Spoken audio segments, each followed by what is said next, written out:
ଜାମଶେଦପୁରରୁ ହତ୍ୟାକାରୀ ପୁରୁଣା ପ୍ରେମିକକୁ ଗିରଫ କଲା ଜଗତସିଂହପୁର ପୁଲିସ। ଅଭିଯୁକ୍ତ ସ୍କିନ୍ ନିରୀକ୍ଷଣ କରି ଦେଖାଇଲା କିପରି ରଚିଥିଲା ହତ୍ୟାକାଣ୍ଡ।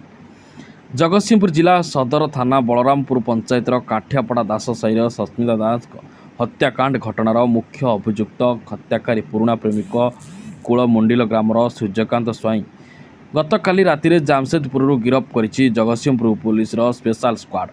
ନର ରାକ୍ଷସ ସାଜିଲା ପୁରୁଣା ପ୍ରେମିକାର ଘର ଲୋକ ତା ଦେଇ ସାଙ୍ଗରେ କଥାବାର୍ତ୍ତା ହେଉଥିଲା। ମୁଁ ଗଲି ଦୋକାନରୁ ଆଇଲା ବେଳେ ମୋ ଝିଅ ନାହିଁ। ବହୁତ ଜିନିଷ ସସ୍ପେକ୍ଟେଡ୍ ଅଛି, ସେଟା ଏବେ କହିହେବନି, ଯୋଉଟା ଇନଭେଷ୍ଟିଗେସନ ହ୍ୟାମ୍ପର କରିବ। ଆମେ ବହୁତ ଜଲ୍ଦି କେସ୍ ଡିଟେକ୍ସନ କରି ଆପଣ କହିବୁ।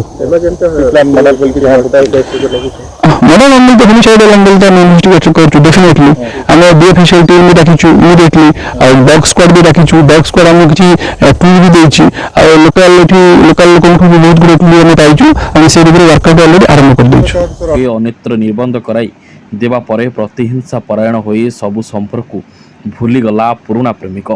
सुपारी किलर डकाई प्रेमिक को निर्बंध परदिन संध्यारे तांको घर निकटस्थ मुग बिल को डाकी एक चापड़ माध्यम निर्मम भाव हत्या करी फेरार हो जाइतला।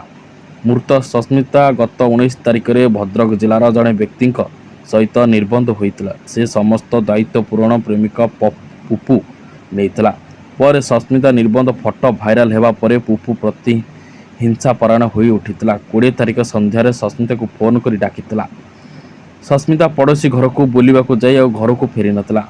परिवार लोके खोजाखोजी करी निराश होई बसिथिबा बेले गत 21 तारिख संध्या बेले घर ठारू किछि दूर रे एक मुग बिल रे तांकर मृतदेह पड़िथिबारु मुग उपाड़िबा को जाइथिबा किछि लोके देखि खबर देइथिले। खबर पाइबा परे जगतसिंहपुर पुलिस घटनास्थल रे पहुंची शव जबत करने सह तदंत चलाइथिला। मुख्य अभियुक्त को पुलिस गिरफ करिबारे जामशेदपुर सक्षम होइता बेले एथिरे अन्य जन सहयोगी जामशेदपुर सुपारी किलर संपृक्त थिबार अभियुक्त सूर्यकांत सीन रिक्रिएशन बेले स्वीकार करिथिबा सह केमिति हत्या करिथिला तार डेमो देखाइथिला। सूर्यकांत जामशेदपुर एही एक व्यवसाय करुथिला। गत 5 वर्ष हैला मृत्यु सस्मिता सहित तार प्रेम संपर्क गढ़ी उठिथिबा सह से तांको घर को मध्य जीवा आसिबा करुथिला। एपरि सस्मिता नाँ रे गाँ महिला समिति ऋण आनी प्रेमिक सूर्यकांत को देइथिला। किभଳି भाबरे हत्या करे देइथिला किभଳି डेमो देखाला जे अपरे देखले चापड़े केमती डाकी केमती हत्या करथिले देखले तापर तदन चलछि। आमे पछे जणे ता सहित आउ जणे सहयोगी मध्ये पछे जणे केते जण थिले पछे जणे। आरोपटे सूर्यकांत मध्य सस्मिता नाँ रे 12 लाख टंकार एक जमी किनिबा सह 10 लाख टंकार LIC बॉन्ड मध्य करथिले। 2024 मसीह सस्मिता जानिबा को पाइथिला जे सूर्यकांत विवाहित यहाकु नहीं उभय मध्य किछि दिन हेबा झगड़ा हो थाना पर्यंत जाइतला। पर संपर्क जगतसिंहपुर थाना रे गोटे केस रुजु होइतला, मर्डर केस रुजु होइतला। जो इन्फॉर्मेंट अछंती तांकर झियो तांकर डेड बॉडी गोटे बिल रे उद्धार होइतला। तो जेमती हमको खबर मिलला तो इमीडिएटली हमर IIC SDPO एवं अन्य सीनियर ऑफिसर्स माने स्पॉट को जाइतिले। स्पॉट को गला परे तांकर बॉडी को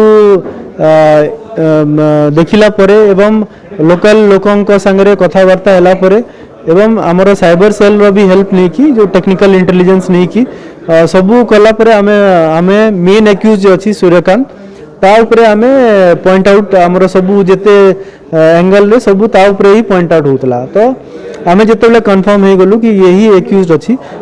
तो कोन पय हम पाखरे बहुत गुडा को एक्यूज गुडा को एलिगेशन आसुतला कि तांकर बापा जेंती अन्य अन्य लोकंकर ना कहउतले एवं अन्य अन्य लोकंकर भी ना गुडा को आस्तला। किंतु आमे जेतेबेले कंफर्म हे गलु कि सूर्यकांत ही क्राइम कमिट करिछि इमीडिएटली गोटे टीम गोटे आमे फॉर्म करथिलु एवं टेक्निकल एवं ह्यूमन इंटेलिजेंस हमको जाना पड़तला। से क्राइम कमिट करिकि से जमशेदपुर पळैथिला।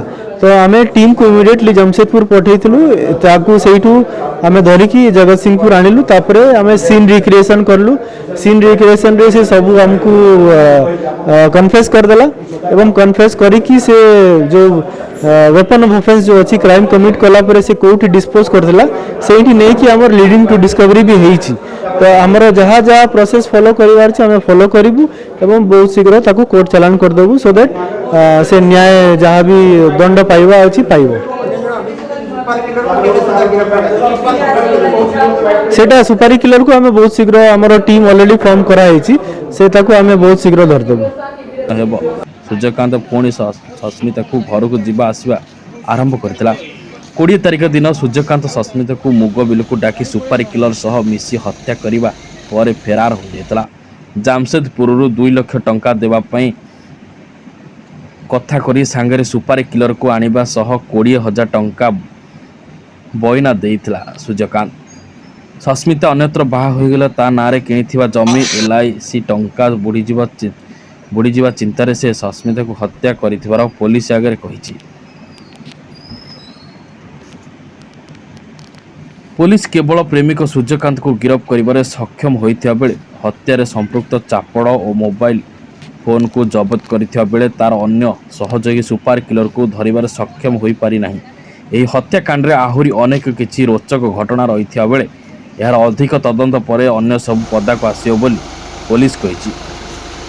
ଜଗତସିଂହପୁର ଜିଲ୍ଲାରୁ ସଂଗ୍ରାମ କିଶୋର ପଟ୍ଟନାୟକ ରିପୋର୍ଟ।